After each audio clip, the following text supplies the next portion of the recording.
Hello বন্ধুরা, তোমরা সবাই কেমন আছো? আশা করছি খুব ভালো আছো, সুস্থ আছো। আমিও কিন্তু খুব ভালো আছি। তো আজকে করব মোচা চিংড়ি।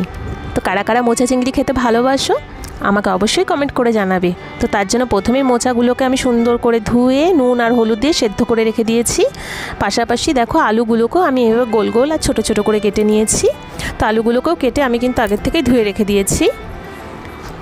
তো এবার আলুর পাশাপাশি দেখো আমি নিয়ে নিচ্ছি মশলার জন্য বেশ খানিকটা কাঁচা লঙ্কা, ঝাল তোমরা একটু বেশিই দেবে, ভালো লাগবে খেতে, আর আদা। আর নিচে চিংড়ি মাছগুলোকেও ধুয়ে আমি নুন হলুদ মাখিয়ে আগের থেকেই রেখে দিয়েছি।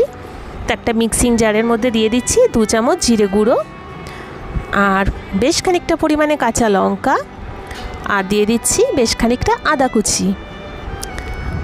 তো আমি একটা বেশ বড় সাইজেরই মোচাটা নিয়েছিলাম, তো তার জন্য এত পরিমাণে জিনিস দিলেই চলবে। তো অল্প করে জল দিয়ে সুন্দর করে দেখো পেস্টও করে নিয়েছি আমি। তো আমার সব মোটামুটি এইদিকে কমপ্লিট। এবার কড়াইটাকে আমি গরম করতে বসিয়ে দিয়েছি। তো তেলও দিয়ে দিয়েছি, তেল গরম হয়ে গেছে। এবার নুন হলুদ মাখানো চিংড়ি মাছগুলোকে আমি সুন্দর করে একটু লাল লাল করে ভেজে নেব। তো দেখো নেড়ে ছেড়ে দেখো চিংড়ি মাছটাও কিন্তু আমার একদম ভাজা হয়ে গেছে। তো এবার চিংড়ি মাছটাকেও একটা পাত্রের মধ্যে তুলে রাখবো। এবার কড়াইতে আবারও একটু সর্ষের তেল দিয়ে দিচ্ছি। তেল গরম হয়ে গেছে, ফোড়নে দিচ্ছি গোটা জিরে, তেজপাতা, আর তার মধ্যে দিয়ে দিচ্ছি আলুগুলোকে, আর দেবো পরিমাণ মতো লবণ, পরিমাণ মতো হলুদ দিয়ে সুন্দর করে আলুটাকে নেড়ে চেড়ে লাল লাল করে ভেজে নেব। তো দেখো আলুটাও কিন্তু আমার ভাজা একদম হয়ে গেছে। এবার এর মধ্যে আগের থেকে পেস্ট করে রাখা মশলাটা আমি পুরোটা ঢেলে দেব।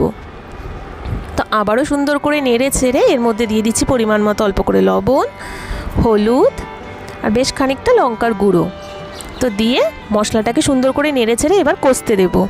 তো দেখো মশলাটা কিন্তু আমার হাফ হয়েছে কষানো। এই মুহূর্তে আমি ভাজা চিংড়ি মাছগুলোও দিয়ে নিচ্ছি। তো দিয়ে এটাকে আবারও কষবো। তো দেখো মশলা একদম তেল ছেড়ে দিয়েছে। তো এই মুহূর্তে আমি সেদ্ধ করা মোচাগুলোকেও এর মধ্যে দিয়ে দেব। তো দিয়ে এটাকে সুন্দর করে একটু নেড়ে ছেড়ে এটাকে ঢেকে ঢেকে হতে দেব।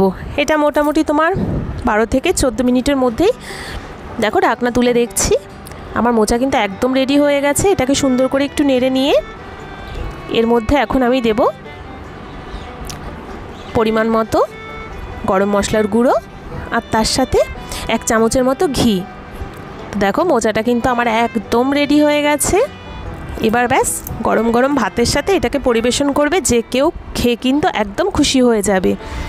আর আশা করছি মোচা চিংড়ি আমাদের সবারই খুব ভালো লাগে, বিশেষ করে আমার তো খুবই ভালো লাগে, আশা করছি তোমাদেরও খুব ভালো লাগে। তো এবার একটা প্লেটের মধ্যে সুন্দর করে এটাকে আমি সাজিয়ে দিচ্ছি। তো শুধু রান্না করলেই তো হবে না, দেখারও তো একটা ব্যাপার আছে না বলো?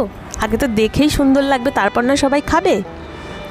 তো চলো আজকে আমার শাশুড়িমা একটু টেস্ট করে বলবে কেমন হয়েছে। আর তোমরা দেখেই বুঝতে পারছো এটা খেতে কিন্তু দুর্দান্ত হয়েছে। সত্যি তোমরা অবশ্যই একবার ট্রাই করে